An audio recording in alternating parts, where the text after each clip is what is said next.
All right. Hello, everybody, and welcome to our first episode of Catching Up with Web Performance, a podcast about stories of people in web performance. Today, I have my very special guest, Noam Rosenthal. Noam, how's it going, man? Going great. Going great.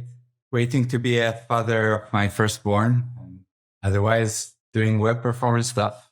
That's nuts, man. I mean, congratulations first, Thanks. because that's going to be awesome to be a father. Yeah. So here, this first episode, we're just trying to hear people's stories. With you, I want to know how you got into this world of web performance and maybe even some of your thoughts on what web performance is. And then we'll just see where the conversation takes us. So maybe we'll start there. Can you take me back to what's your first web performance memory? Yeah. Actually, I started my career as a web developer. That was 1998. And we were doing... Back then, it was before CSS and before Ajax.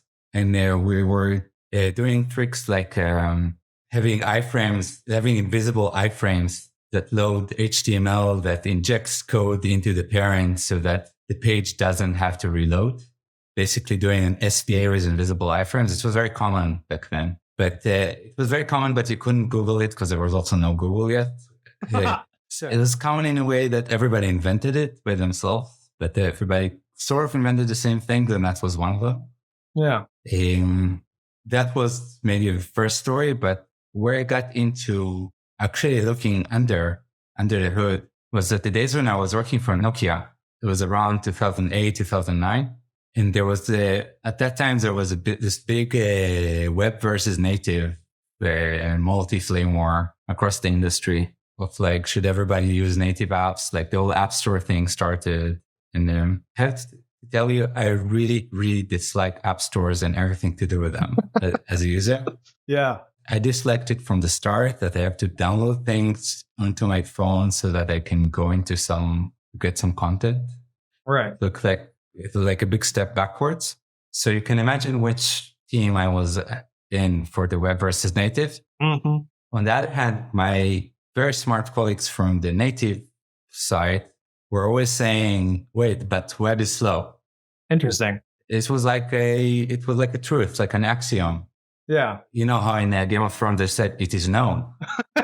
When there's the web is slow, it is known. That's what I kept hearing. Right. And then you said back, how do you respond to that? I said, okay, maybe, but I want to know why. Yeah. I was already in C++ world back then.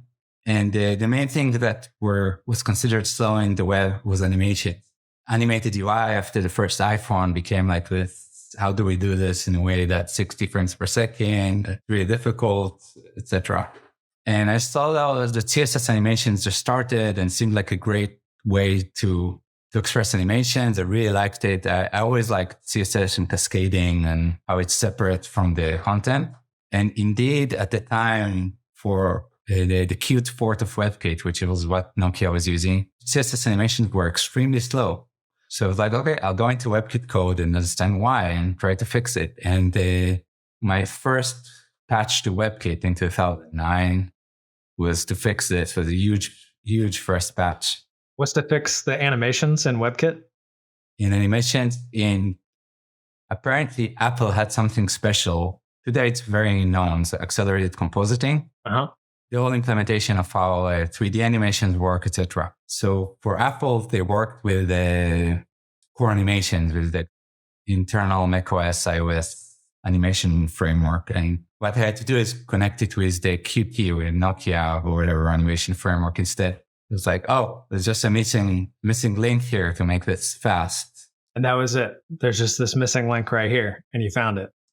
That plus many years of work of actually making it fast. But that was my first step into actual web performance and going under the hood. Yeah. And you said this is right around, is this 2014 you said? 2009. There's 2009. Yeah. Yeah. So it's 2008, 2009. App versus or web versus apps, native versus web. And you hear people say, but the web is slow. Animations are one of the slowest things on the web. And your first thought is let me just go in the browser and fix the code. Yeah. That's wild. Because for me, like somebody I've never worked in the browser before. I'm curious. It sounds like there was from like when you started in 1998 to that time and a decade later, 2008, 2009. Were you doing any browser work in there? I guess, how are you able to get into the browser and just do that code when you may have been writing CSS otherwise? Well, I was a web developer for late 90s, beginning of 2000s. Then with a brief gig as a professional bass player in the middle, I studied C++ and did a lot of C++ UI work and mobile. I went into mobile in a startup in Israel. And mobile, like you were actually working on native apps? And talking about 2004, I don't think native apps is what you think it is in 2004. There was Symbian apps. I'm super young and new to the game. So catching me up on history, learning me something. So 2004, what was around was Nokia. And the only way to, there was other things too, of course, but the only way to write mobile apps was the Symbian apps for Nokia or Windows Phone apps. I think it was called Windows ME at the time. It was called so many things, the Microsoft thing. But back then I was working more in embedded UI, like trying to build a mobile phone from scratch kind of software. That software ended up in satellite phones in the end. But I got pretty proficient with C++ and with C++ UI and with the graphics. I was working for Qt wasn't still as a C++ framework. It was popular for many years and still is. And back then I was working with Qt customers, trying to make them be able to use the framework and be fast on all kinds of devices. I was working very closely with Netflix, for example, trying to get fast UIs on TV and stuff. So from there, jumping into WebKit was the next step. Yeah, such an interesting pattern going kind of there and back again. Web, going into working on TVs for Netflix, coming back. And then here we are doing these Nokia phone upgrades and saying, let's make CSS animations faster. Yep. I'll go in and patch WebKit. Right. So where'd you go from there? Here we are. You cut your teeth on performance here by just going straight to the source, improving animation speed and performance in the browser. What comes next? Next time, I ended up managing a whole big team of consultants, you can say, working on some internal HTML5 related projects at Nokia that I'm still not sure I'm allowed to speak about, but it's okay. Yeah, even though it was a long time ago, but trying to very hard to do things inside Nokia after the whole thing with Microsoft and Nokia becoming smaller in terms of phones. And none of that really panned out, though my work did come out in a Nokia phone called the N9. It was 2011 or 12. So I worked really hard to make that browser run CSS animation smoothly. I enjoyed that a lot. After that, I went into a totally different field. Well, not that different, but I went into Samsung Digital Health and was like, I managed a sizable team to create like a research watch that can measure all kinds of vital signs. I think I like jumping between platforms and products a little bit. Like it's a different, it's kind of a different view of the world to try to make a product and to build a platform for other products. And seeing one teaches you a lot about the other. Yeah. Like what kind of things do you learn between those two? Well, one thing that platform providers do a lot, where I think it is you only understand when you work on a product, is many times the exact feature you need is either deprecated or in the next version. Like the motion of a platform. When develop a platform, you're used to being in this motion of like things evolving and evolving and evolving. And when you're a product, sometimes you need to stop the clock for a minute and say, okay, at this point in time, is everything the platform providing actually doing what they need? Yeah. So it sounds like on one, you can just kind of go with whatever is already happening. But on the other one, you need to stop and say, hang on, what do we actually need to do here? Yes. I say that Well, in a product, you usually work in kind of a silo. You build things on top of things on top of things until you get to the user. And then in big companies, they kind of like say that silos are bad. We want people to coordinate with each other. I don't know if you ever encountered that. Kind of. Yeah. And I've mostly worked at small agencies. The past 4 years, I'm in a larger company, but it still feels like working in a small agency because we have so many groups. Mhm. But they do encourage crossing over and trying to, it feels kind of like a small workplace environment still, where you Mhm. try to cross over a lot with different departments. So I haven't quite hit the siloed point yet. Right. So I think that's a little bit of the risk with product. Also, like you might become really specialized in one or two technologies, and like bad practices can fester and become like. Yep. On the other hand, when you work on platforms, you can have the pancake problem. Pancake problem. Yeah, where everything is there, it's on top of each other, but if you try to build something that's real, it's just like syrup that goes all over the place, and it's not sturdy. Yeah. So I think to build good platforms, you have to understand product really well and understand users. Like I think when you build platforms, sometimes you're a little removed from the users, and you get to the users via people building products on top of your platforms. It's like second degree. Right. And I think one thing that helped me a lot is when I started working on a platform that I worked more as a sales engineer in the business department. Yeah. I recommend every engineer to have a few years in their career as a sales engineer. Yeah. What do you learn as a sales engineer? I haven't had the opportunity yet. Or if you don't do it as your job title, join the salespeople or join customer calls.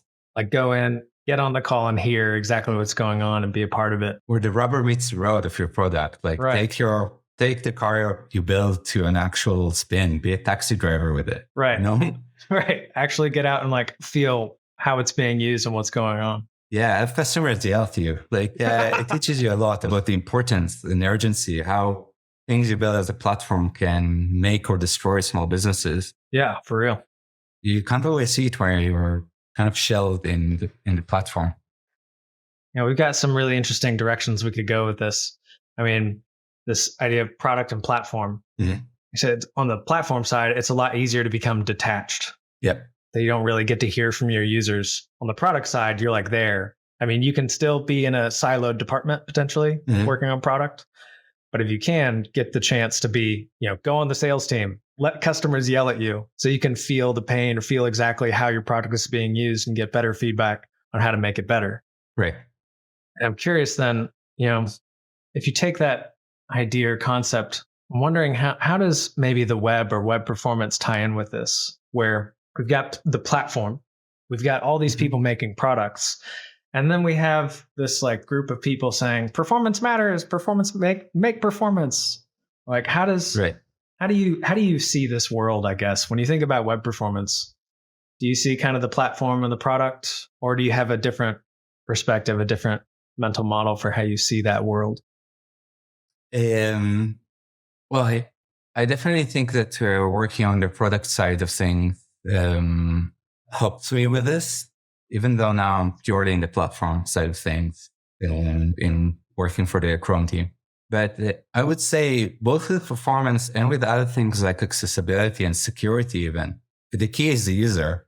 And when we say performance matter or accessibility matters, we actually mean user matters. Mm. And it's different ways to look at the user matters. I think when I look at the things we develop in my team, which is the core work vitals and the other metrics, which I'm more in the side of like resource timing at the moment. Yeah. And the metrics we produce are supposed to be about user experience. Right. We're trying to make things that are qualitative and are good or bad user experience into something that can be quantified and measured. Yeah.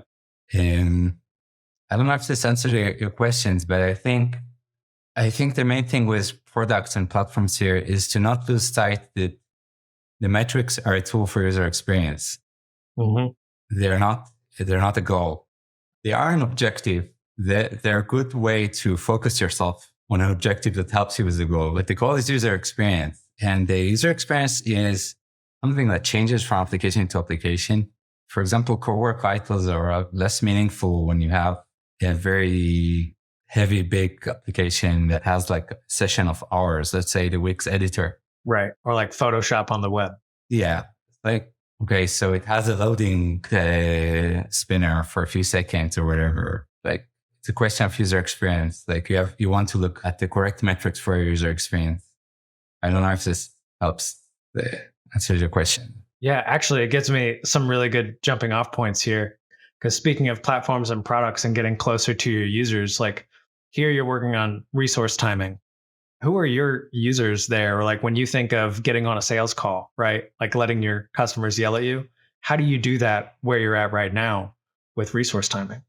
Well, first of all, my previous job at Wix really helped me because I spent 3 years at Wix where we were trying to make Wix sites faster. And Wix sites is something that goes very quickly to end users. And I could always see how frustrating it is when a Wix site doesn't load quickly, etc. Yeah. And would you actually try out the Wix site yourself? Of course. Or would you watch like a dashboard somewhere or both? Yeah. I learned a lot from that too. But I think the problem I had with working on product is that you have to fix the same problem over and over again. Mm. Like you have the depth with one use case, but you don't have the scale. Right. And I felt that right now in my career, and like perhaps it would change again later on, probably. I'd rather have the scale and the breadth and like fix the platform, and at the cost of being a little more remote from the customers. Yeah. I think one of our biggest vessels towards customers is what's called the run providers. Yeah. The real user monitor. Real user monitoring. And there are several providers of that, like Akamai, Cloudflare, CDNs, etc., that measure a lot of things in the field. And they basically use the metrics that we provide to make those measurements and extend the user stories. Yeah. So you're working on the platform that actually provides the metrics that the tools are able to get back and then tell product people how their product is working. Yeah, but one of my greatest joys in this is debugging actual slow user stories, like analysis of actual user stories. And like, this is what happened on this website to this user, and understanding why, understanding what could be done differently, what the platform could have provided that wasn't provided, etc. Do you have a recent example or a time that you did that you could kind of walk through? Like, when I found this user story, here's what I looked at and what I was able to learn from it. Yeah, actually, this is from before joining Google, because really I just joined 6 weeks ago. Happy anniversary. Thanks. But I was working on a very heavy application of like a trace analysis on the web. They were analyzing gigabytes worth of JSON in a client-side application. Wow. Yeah, it's doable today. And it boggles my mind that you can do gigabytes on the client. Yeah. And they said it's super slow. We think it's just like a limitation of the browser. The first request was actually to do a custom build of the browser that fixes the limitation. And I said, okay, why don't I look at the code at the app first? Amazing. Yeah. And what I found is that it's an app that it tries to load the whole JSON into memory and then analyze it. Wow. Gigabytes in memory and then tries to process it. Yeah. I had to do two things there. One is use the Stream API for everything. I love the Streams API. Yeah. Check it out, listeners. So basically it was a JSON inside the zip. So I used a zip stream and a JSON stream that fed each other. And then what comes out of the JSON stream is analyzed and then fed into the internal data model. So there's no like big, giant, like let's read everything into memory. There's never, except for the end model. Right. The other thing was that they were using something called breathing, taking breath to avoid long tasks. Okay. Which is a good practice to say you have a lot of analysis to do. You say, okay, I'll do a little bit. wait for user events a little bit, wait for user events, or like let user events. Try to chunk it out over time instead of trying to just Yeah. plow through it all at once. Yeah. Breathing. Breathing. Yeah. So, or yielding, task yielding. Yeah, I think I'm more familiar with the yielding term, but I like breathing. It has a much more tangible feel to it. Come up for air, take Yeah. a breath. Exactly. So their function for doing that was using a request animation frame. But the tip for listeners, do not use request animation frame for anything that's not an animation frame. Interesting. What do you use instead? Request idle callback. There it is. Request idle callback is something that will happen almost instantaneously if you're actually not doing anything. While animation frame would happen in the next animation frame. So if you're actually cutting it to pieces that are a millisecond or 5 milliseconds, you might have several of them in the same animation frame, even though request idle callback perhaps sounds slower than request animation frame. That's so interesting that it sounds slower, but it's actually faster because you're doing everything as quickly as possible. If we're idle, just keep doing it. Don't wait for the next animation frame. It's faster than your idle and slower if you're doing an animation. Words, man. Words are hard. Yeah. Same with set timeout. Set timeout also sounds like set timeout with 0. Right. Also sounds like something that would be slower than request animation frame. But it's actually faster. It's not faster or slower. It's just not synchronized with your animations. This is where I have to start learning a bit more about the browser rendering model or the process of how it actually handles animation frames versus, JavaScript execution. Right. The basics of that. And I had the privilege to incorporate the spec for request idle callback into HTML recently. Nice. As the spec writer. So knowing that to a depth helps me with the client. Right. So basically, whenever the browser can render something new on the screen or wherever, then you get the request animation fallback. And then it runs all the request idle callbacks until you have a new animation frame, basically. Gotcha. As an animation frame comes in, I've got my whole queue of idle callbacks, handle as many as I can until the next animation frame, and then keep going. Yeah. See, I want to ask you so much more about the spec here too. To be like, should I go? And I don't know. Do people leisurely read specs to learn more, or how can I learn more about these types of things like request animation frame, idle callback, set timeout? First of all, yeah, it takes a while, especially with the HTML spec. The HTML standard is huge, but it's very cross-referenced. It's a lot of links to links to links to links. It takes a while to understand the lingo a little bit, but I highly recommend it as the way to understand how things work. Do you have any tips? I recall you mentioning something about learning the formal language of specs. Yeah. Are there any sort of tips you have about like, here's how to read or interpret the formal language of a spec? It's more like kind of by doing it. Like start with a question you have, like how does request animation frame work versus request idle callback, for example. Search for request animation frame in HTML spec. See where cross references get you. HTML spec, request animation frame. Yeah. Go. Yeah. Or MDN always has links to the standard. Yeah. So yeah, it's a little formal and algorithmic, but it's English in the end. Right. And as long as you know enough English to get by, you can make your way through that spec. Say it's not more difficult English than like programming languages, writing function names. Right. Especially if you're reading. If you're writing, it takes a while to understand where to look for things. Like, also you kind of have to compile it in your head. So right. You might write something that's a bug and you wouldn't even know. Yeah. So let me recap real quick on the user analysis story. So we go back, we're working on a large kind of trace route application that runs on the web, takes in gigabytes of data. You find out it's slow. I'm curious whether you jumped in and tried it out yourself or like how you poked around, but somewhere from there, you said, I see we've got two big problems here. One, we're ingesting all this information right out the gate. Maybe I could switch that to streams instead. And then two, we had not only ingesting all the information at once, switching out the streams, but also during these really long tasks where we're trying to process that information, browser wasn't coming up for air. So take that long task and break it up by breathing or yielding. And those were kind of the two things you did in that application. Yeah. I'd say I started from something very crude, which is running the app with developer tools and pausing it a lot. So as the spinner's going, just hit pause or stop. Like I've got my dev tools open with the performance tab. Yeah. Record, stop, see what's going on. Yeah. I've used that extremely crude technique for years and it never failed me. Yeah. It would always, if you pause it for enough times, it would always end up leading you to interesting places in the code. Yeah. For example, it led me to low-clone deep.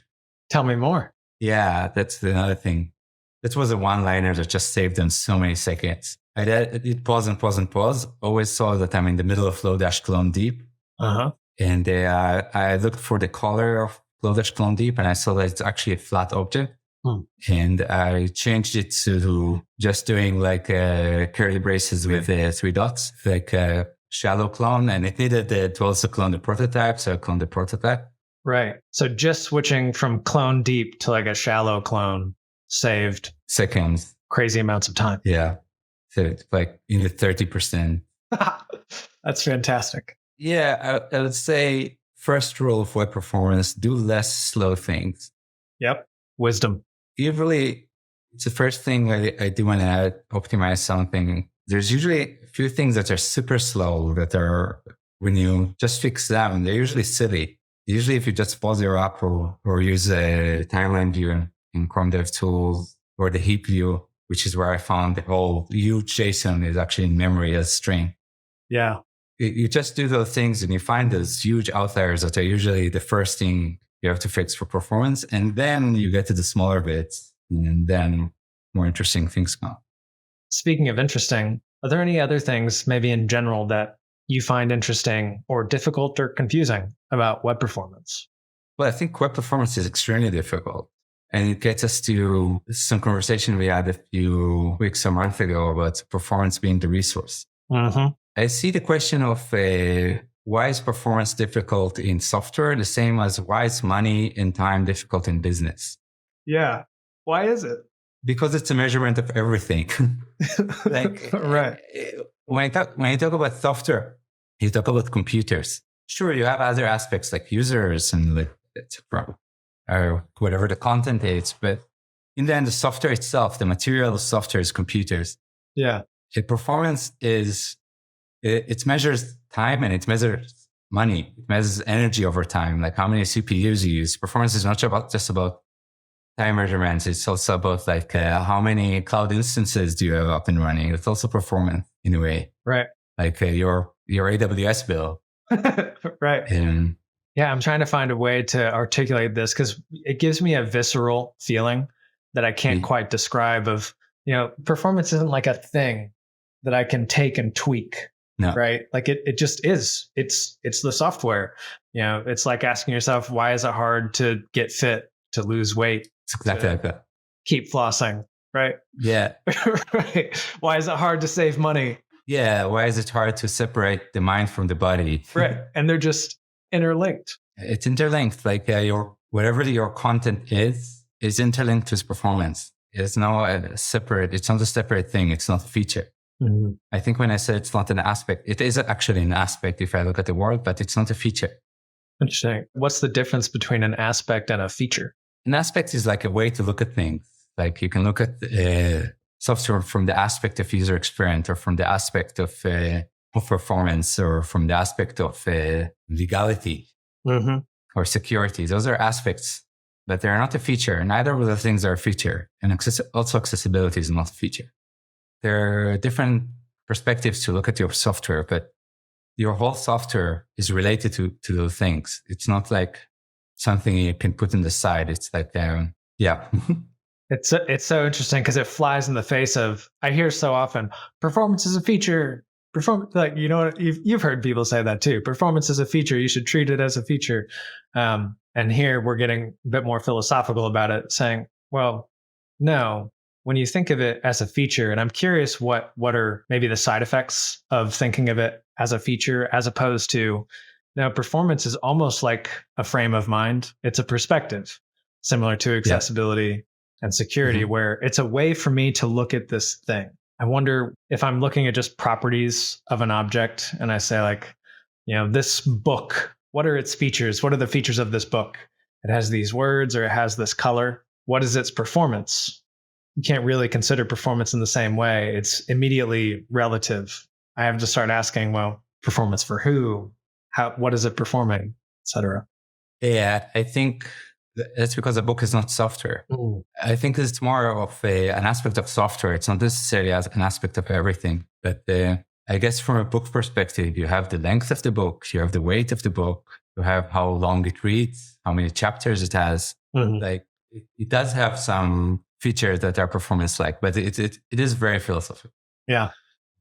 But I think look at software more as a living thing. Like the business needs to manage the time and money. But the body, as a person, we have to manage our health, our fitness, etc. Diet. I think the most important thing about why we should not treat it as a feature is because many times in software organizations, management treats it as a feature. Same with security and accessibility and other things that are kind of aspects that are in the commons. They're not something that's specific to your product usually. And many times I don't want to how do you say it? I'm grossly generalizing. Right. I don't want to blanket statement this. I don't want to. Yeah. I'd say that blanket statements are always 100% wrong. Yep. But I would say that many times I encountered managers that are really focused on the actual marketable features, like the product specific features, etc. And the whole thing about security, accessibility, and performance. SEO is maybe also sound like in that category. The managers today are a little more focused on that. Yeah. It's like, okay, we have to cover our backs there, but it's not meaningful for me as a manager to excel there. It's like, let's tick a box there. And companies that don't set aside these aspects and treat them as features. Yeah. Those companies are more successful than the ones who say, I'm going to dedicate a sprint to improving my performance. Yeah, that they kind of sideline it and as something. Also, performance needs to be like in how you develop your code, how you think of your code, what team you're building. It's not like let's build it and then worry about performance. Yeah. It's like part of the health of what you're building. Yeah. I'll eat all this food and then I'll worry about how healthy it is or how to improve my health. Something like that. Or I'll spend all this money and then worry about how to save money. Yeah. Yeah. There's a lot more that we should do there. I'm still waiting for the Noam Rosenthal blog post about performance as the resource of software, which, speaking of, we're coming close to time. So maybe do you have any closing thoughts of like, hey, what are ways that people can learn or improve? What are your parting words of wisdom for how to improve performance or better learn performance? I would say what my mom taught me when I was a kid, which is don't believe what they tell you in school. Yep. Always check for yourself. Go straight to the browser. Use DevTools, measure for yourself. Use ROM, measure for yourself. And you hear best practices, don't do this, do that, don't do this, do that. Or you hear this tool will make your site faster. This tool, it's important to get core for Web Vitals up. Always ask why, understand why, don't believe it. Understand why is that true for your users, or maybe it's not true for your users, how it applies to what you're building. That's my final word, I guess. Wisdom. Well, thanks so much, Noam. Really appreciate you coming on, taking the time. Thanks for having me. Yeah. Until next time. Pleasure. The next time. Bye-bye. Good luck with the podcast.